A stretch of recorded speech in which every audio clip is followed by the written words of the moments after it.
এখানে আমি ম্যাগিটা সেদ্ধ করে নিয়েছি ফার্স্টে।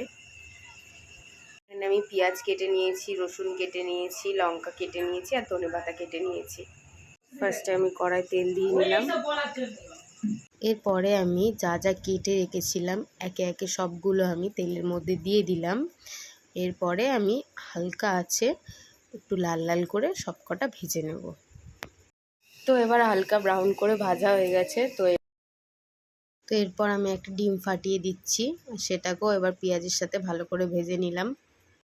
তারপর লাস্ট যেটা ধনেপাতাটা ওটা দিয়ে দিলাম। তো ওইটা দিয়ে একটুখানি নাড়াচাড়া করে তারপরে দিয়ে দিলাম মশলা। তো তারপরে লাস্ট তুলে দিলাম ম্যাগিটা। এবার এটা নাড়াচাড়া করে নিয়ে হালকা মিশিয়ে নিলেই হয়ে যাবে রেডি।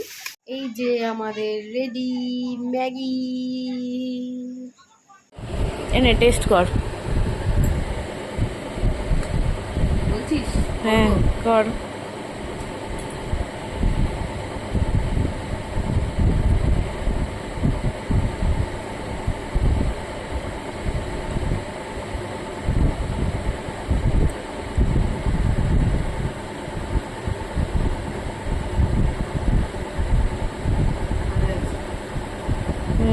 তো তোমরাও কি এরকম করে ম্যাগি বানিয়ে খাও বাড়িতে? তো খেলে কিন্তু আমাকে কমেন্ট করে জানিও, আর ভালো লাগলে লাইক করে দিও।